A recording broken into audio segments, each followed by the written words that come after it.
Hello दोस्तों, स्वागत है आपका फिल्मी फायर चैनल में। आज हम एक German American psychological thriller mystery film को देखने वाले हैं, जिसका नाम है फ्लाइट प्लान। चलिए शुरू करते हैं।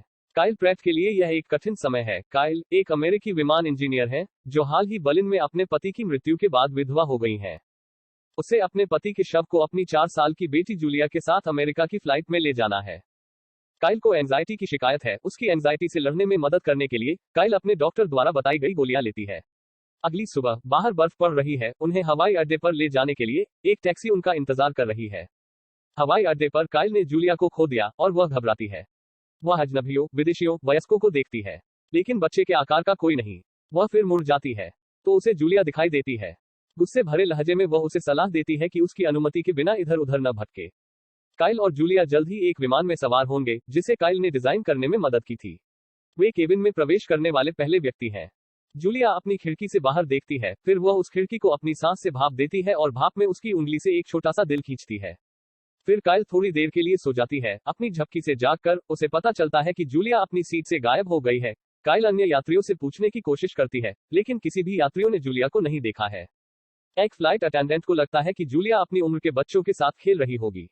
काइल उसे खोजने की कोशिश करते हुए आगे चली जाती है, लेकिन फिर भी जूलिया का कोई पता नहीं चलता। काइल एक बेचैनी के साथ चारों ओर देखना जारी रखती है। वह उनकी पंक्ति की जांच करती है, जहां वे सो गए थे। वह कंबल के नीचे देखती है और वन आर्म्ड बेयर पाती है, लेकिन जूलिया नहीं। यह अजीब है। जूलिया अपने भालू के बिना कहीं नहीं जाती। फिर वह जूलिया को खोजने में मदद करने के लिए फ्लाइट अटेंडेंट स्टेफनी से संपर्क करती है। स्टेफनी उसकी मदद करने के लिए सहमत हो जाती है और एक लापता बच्चे की घोषणा करती है। कुछ पल बाद स्टेफनी काइल को बताती है कि उनकी बेटी फ्लाइट में सवार हुई है, इसका कोई रिकॉर्ड नहीं है। ये सुनकर काइल एकदम उलझन में आ जाती है। उसे पूरा यकीन है कि उसकी बेटी उसके साथ थी, इसलिए वह उसे बोर्डिंग पास दिखाकर यह साबित करने की कोशिश करती है। हालांकि काइल को जूलिया का बोर्डिंग पास नहीं मिल रहा है, और उसे यह भी पता चलता है कि उसकी बेटी का बैग ओवरहेड बिन से गायब है, जो कि असंभव है क्योंकि जूलिया खुद यहां नहीं पहुंच सकती थी। वह इतनी लंबी नहीं है। इस स्थिति को देखकर एक स्काई मार्शल जीन कार्सन उसकी निगरानी करना शुरू कर देता है। काइल कप्तान मार्कस रिच को अपनी बेटी की तलाश में शामिल करने के लिए उससे मिलने की मांग करती है। यह सुनकर कि उसकी बेटी के हवाई जहाज में सवार होने का कोई रिकॉर्ड नहीं है, कप्तान पूछता है कि क्या काइल अभी किसी भी दवाई के अधीन है। काइल का कहना है कि वह अपने पति की मौत के कारण अपनी एंजाइटी दूर करने के लिए नींद की गोलियां ले रही थी। काइल ने आगे खुलासा किया कि उनके पति की 6 दिन पहले उनकी छत से गिरकर मृत्यु हो गई, जो वह आत्महत्या मानने से इनकार करती है। कप्तान और चालक दल के अन्य सदस्यों को संदेह है कि काइल अपने पति की मौत से अस्वस्थ हो गई है और अपनी बेटी को अपने साथ हवाई जहाज में लाने की कल्पना की है। काइल जूलिया को अच्छी तरह से ढूंढने पर जोर देती है। कैप्टन रिच अनिच्छा से सहमत होते हैं और चालक दल के सदस्यों को पूरी तरह से खोज करने का आदेश देते हैं। केबिन की लाइट्स चालू होती है। सभी यात्रियों को अपनी सीट नहीं छोड़ने की घोषणा की जाती है। स्टेफनी एवियोनिक्स सेक्शन में जाती है, चारों ओर देखती है, लेकिन फिर भी जूलिया का कोई संकेत नहीं है। जब प्रैट खोज में व्यस्त है, तभी वह एक इजिप्शियन को देखती है। वह उसे कहीं से पहचानती है। वह याद करने की कोशिश करती है, लेकिन उसका दिमाग अभी बहुत खराब हो गया है। काइल फिर कप्तान से कार्गो सेक्शन में जूलिया को ढूंढने के लिए कहती है। कैप्टन रिच इसकी अनुमति नहीं देता है और गुस्से में कहता है कि इस उड़ान पर सैकड़ों यात्री हैं जिन पर कोई ध्यान नहीं दिया जा रहा है, क्योंकि सभी उड़ान परिचारक एक ऐसे बच्चे की तलाश करने में व्यस्त है जो कभी भी हवाई जहाज में चढ़ा ही नहीं था। काइल को कप्तान की बात पसंद नहीं आती। वह फिर दौड़कर इजिप्शियन के पास आती है। वह उस आदमी पर उसकी बेटी का अपहरण करने का आरोप लगाती है, क्योंकि उसे अब याद आता है कि उसने उसे पिछली रात को अपनी बेटी के बेडरूम में झांकते हुए देखा था। वह आदमी इस इल्जाम से नाराज होता है। फिर वह उसे होटल की रिसीप्ट का प्रमाण दिखाता है, जहां वह रहता था, जो अपार्टमेंट के पास कहीं नहीं है। लेकिन काइल आदमी को अपहरण कबूल करने के लिए मजबूर करती है और वे लड़ते हैं। कार्सन, जो उसके व्यवहार से तंग आ चुका है, कहता है कि उसके पति की मृत्यु अब अधिक मायने में समझ में आ रही है। उसके साथ कुछ घंटे और वह भी कूदने के लिए तैयार है। कुछ ही समय बाद कैप्टन मार्कस को बर्लिन के अस्पताल से एक मैसेज मिलता है, जो कहता है जूलिया अपने पिता के साथ थी जब वह छत से गिर गया था और आंतरिक चोटों से उसकी मृत्यु हो गई। अब कप्तान और चालक दल का मानना है कि वह भ्रमित है। काइल इसका जमकर खंडन करती है। उसे पूरा यकीन है कि जूलिया अभी भी जीवित है और अभी भी विमान में है। कार्सन को अब लगता है कि काइल एक खतरा है, इसलिए उसने उसे हथकड़ी लगा दी और उसे उसकी सीट पर बिठा देता है। एक चिकित्सक लिसा उसके पास आती है और उसे सांत्वना देने की कोशिश करती है, जिससे काइल को खुद पर संदेह होता है। वह अब अपनी बेटी की मौत को स्वीकार करने लगी है। हालांकि तभी वह नोटिस करती है कि जूलिया ने पहले उसके सीट की बगल की खिड़की पर एक दिल खींचा था जो असली है। काइल तेजी से आश्वस्त हो जाती है कि कुछ अजीब हो रहा है। वह फिर चिकित्सक को बाथरूम का उपयोग करने के लिए मनाती है। ऐसा करने के बजाय वह ऊपरी डिब्बे में चढ़ जाती है और विमान के इलेक्ट्रॉनिक्स में तोड़फोड़ करती है, जिससे ऑक्सीजन के मास्क बाहर आ जाते हैं और प्रकाश व्यवस्था भी बाधित हो जाती है। सभी यात्री और चालक दल घबराने लगते हैं, लेकिन कार्सन को पता चलता है कि इसके पीछे काइल का हाथ है।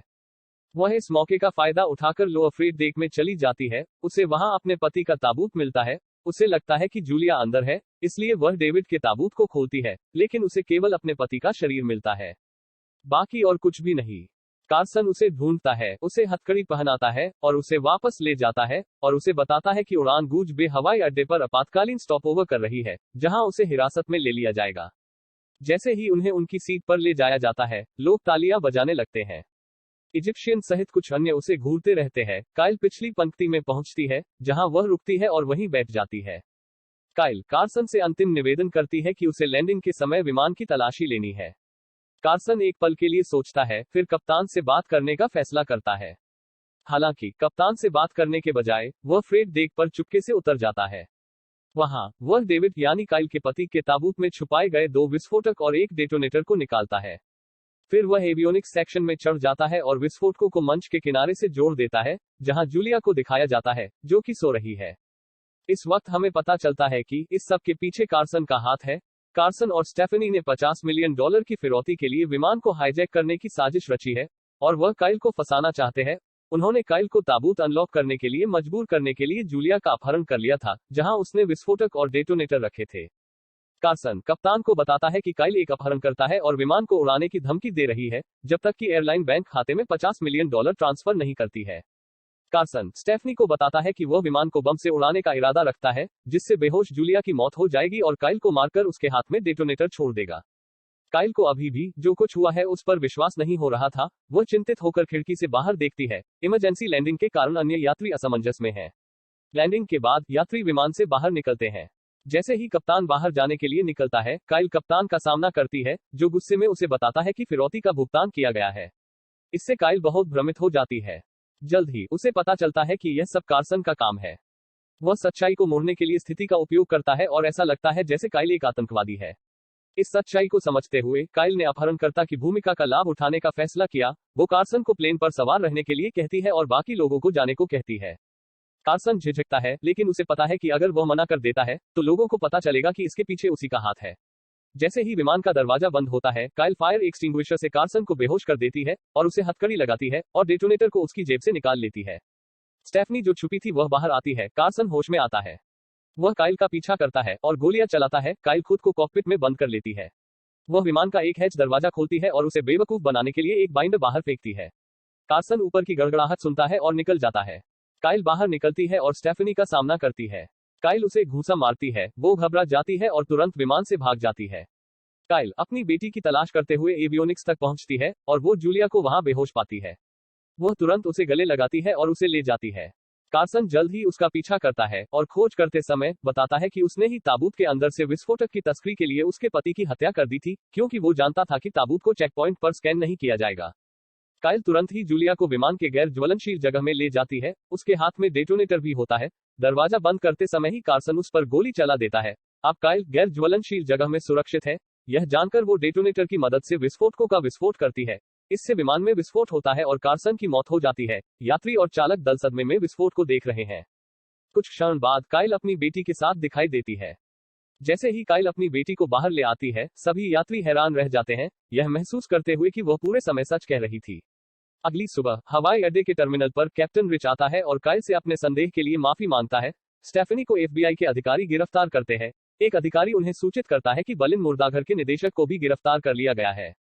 काइल यात्रियों की भीड़ से जूलिया को ले जाती है। सभी स्तब्ध हैं और कुछ हद तक उस पर विश्वास न करने के लिए शर्मिंदा है। अपनी बेटी को वैन में रखने से पहले जूलिया जाग जाती है और पूछती है, क्या हम पहुंच गए हैं? काइल मुस्कुराती है और उसे चूमती है। अंतिम दृश्य में इजिप्शियन यात्री को काइल का बैग उठाने में मदद करते हुए दिखाया गया है, जो यह दर्शाता है कि उसे काइल के प्रति सम्मान है और उसे माफ कर दिया है। यह फिल्म फ्लाइट प्लान का अंत है। इसी तरह की और वीडियो के लिए सब्सक्राइब करें, नोटिफिकेशन चालू करें और चैनल को लाइक करें। देखने के लिए धन्यवाद।